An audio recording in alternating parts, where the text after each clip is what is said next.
The Property Pod. Welcome to the Property Pod with Moneyweb. The property sector is an ever-changing sector. And in this podcast series, your host, Suren Naidu, chats to movers and shakers in the property industry. Hi there, welcome to the Property Pod, South Africa's premier property investor podcast. My name is Suren Naidu, Deputy Editor at Moneyweb, and on this weekly show we gain insider insights from leading CEOs, analysts, developers and entrepreneurs in the country's dynamic real estate sector. With it being September, Tourism Month in South Africa, we have focused on the tourism sector on the podcast for the past month. In fact, World Tourism Day was on Saturday, that was the 27th of September. On this latest podcast, we have Opa Pilane, who is chair of SATSA, which is the Southern African Tourism Services Association. He is also a director of the Graskop Gorge Lift Company, which is based in Mpumalanga. That's the province we've hardly covered on the podcast, but Mpumalanga has been in the news over the last week or so. One with the proposed renaming of the iconic Kruger National Park. In addition to Mpumalanga tourism getting some bad press, one could argue, on the investigative series Carte Blanche. Now, Pilane is a passionate ambassador of Mpumalanga, and he joins us now on the podcast. Opa, welcome. Are you speaking to us from Mpumalanga? I am speaking to you guys from Mpumalanga. Thank you so much for having me, and good afternoon to your listeners. Thanks again. You have been quite vocal on issues at SA Tourism, but let's pause that for now. Last week, you posted an X comment in response to the Carte Blanche feature on Mpumalanga, and you were quite critical about access, accessing world-class tourism sites.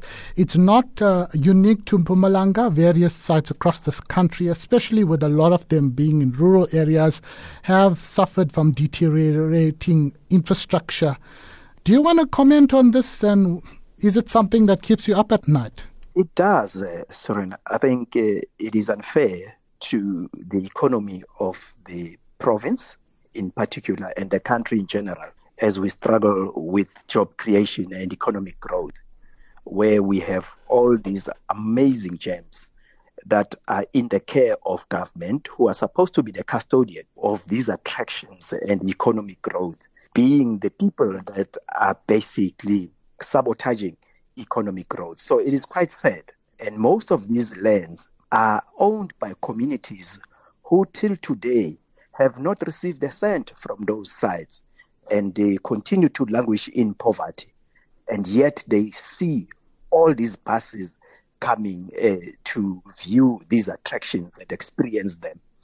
And I think it's a bit unfair if we are to really look at it from a moral and standpoint of view. Now, how big is this infrastructure problem, and who is to blame? Is it local municipalities? Is it the province?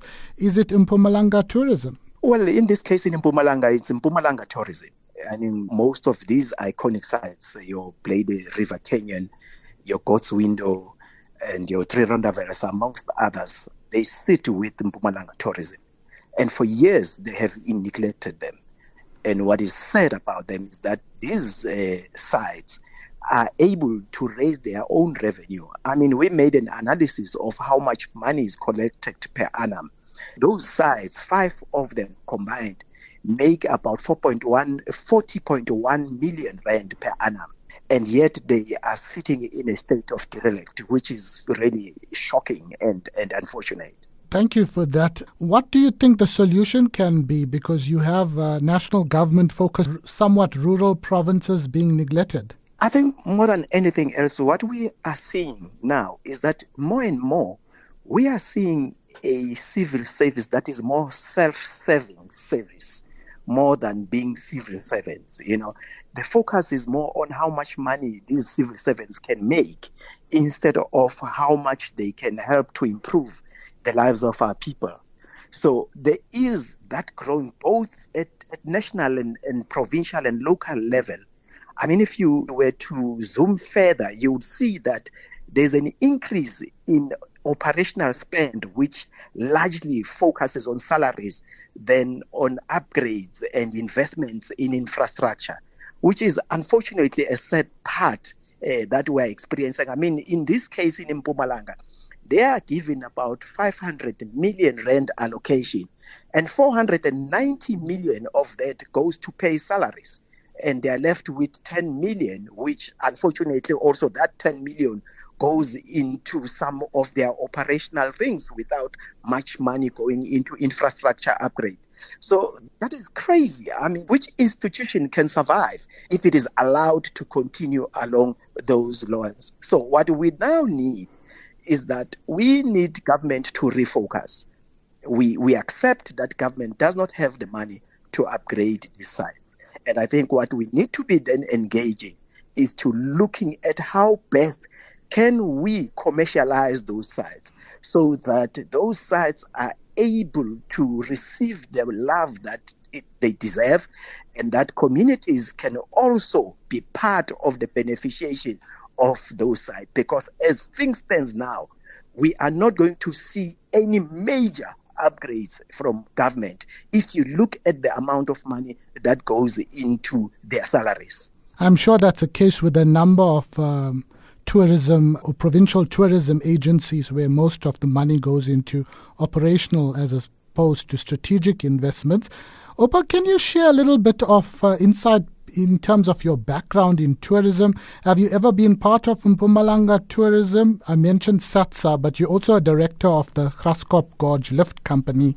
Are you invested in tourism? For those who might not know you outside the tourism industry, can you share some of your background? Well, Sharon, I started my tourism industry with a 6-bedroom guest house in Nelspruit about 18 years ago, which I grew up to about 20 bedrooms. And that's when I was then introduced into being active in the tourism sector. And I was very active in the Kruger-Lofeld Chamber of Business and Tourism as a member that led me to then being appointed to be its president for a period of 4 years. I went further to establish a consulting company that looks at developing strategies for local municipalities on tourism development and marketing. And of course, my interest grew further to then look at diversifying my portfolio, which then led me into venturing into the adventure space, which led to the Graskop Gorge Lift Company being one of our key projects that is in Mpumalanga, which now we have been running it for 7 years. And we've received over 1.3 million visitors since opening our doors. So, yeah, that's basically my long and short stint in the tourism sector. And of course, currently now I am the chairperson of SATSA. And as you may know, and I think you've alluded to it earlier, that I was also a member of the now dissolved board of South African Tourism. But that is not the latest board that was dissolved. Am I correct? It's the one that was previously dissolved, and you threatened to take the minister to court at one stage, didn't you? No, well, we're still going to court. We should be. We've got an upcoming date on the 14th of October, where we are taking the minister to court for dissolving the South African Tourism Board, which we still argue that it was irrational. Just for clarity, am I incorrect then? You were on the last board that was dissolved. I was on the last board. I was just on the last board now. Okay. Yes, that was dissolved. Okay. We'll get to that again. I just want to zone in on something that, we've covered that quite a bit, both in terms of stories as well as on the podcast last week with myself and Olak being quite vocal about some of the issues at SA Tourism. But one of the bigger breaking news from a local perspective was, it would be a remiss of me not to ask, it broke last week that Mpumalanga province is considering changing the name of the iconic Kruger National Park to possibly Skakuza National Park. I know you have other portfolios, so I'm going to catch you off the cuff here. Do you have views on it? Do you think it's a good or bad move, especially considering what you say, there's so much other things to do, or am I putting words in your mouth? Look, I think you're right. I think this country, we've got so much things to do. than focusing our energies on further dividing the country. I am saying that the legislature, number one, is not the right institution to have actually even instituted that discussion. They have got no jurisdiction over it. But that being said, is that issues of name change have a potential of dividing us as a nation.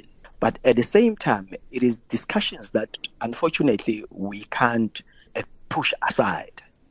And in this case, my feeling is that the Kruger National Park, as it stands now, it represents two sides. It is the bad sides that we want to forget about, but also it presents itself as this other part of the new path that we must chant forward as South Africans. I mean, if you look at the world, how they admire the Kruger National Park and how each and every individual around the world wants to visit the Kruger National Park, I think that should be the part that we are focusing on, to say, how do we turn this bad past of ours into this positive thing that will enable us to showcase the beauty of our country to the world. And not only that, but also to use it as a catalyst to grow the economy in the country. I think those should be the discussions that we are focusing on instead of looking at name changes. Because even that Skukuza itself, there is still a lot of question around that name. So I would not then understand why would they want to opt for Skukuza when Skukuza itself, the name carries a bad past if you were to understand what it means. So therefore, my plea and my focus is that as South Africans, let us focus on things that matter. And currently what matters is that let us use the Kruger National Park as a catalyst to unite us, to take our past and use it to build our future as it stands with its status globally. You're not keen on it being renamed at the moment, no matter what it is? I'm really not keen at it being renamed. I'm really not keen at it being renamed. I think let's leave the name as it is. It has a very important position in the history of this country. As I say, that it stands at a world where there is two sides of the coin. And I think it is for us as a country that we should rather use the brighter side to build upon it. As I mentioned earlier on the podcast, we had myself and Olak, who was quite frank about the state of SA tourism as an agency, not South African tourism per se, because the private sector seems to be doing their thing to get tourists. And, yes, TBSA as well as SATSA have been quite, vocal about the issues, but also that, business is continuing. Are you still of the view that, I know you spoke from SATSA's conference about potentially withdrawing funding from SA Tourism through the TBCSA hotel level. What is your argument behind that? Are you still calling for that now? I am still calling for that.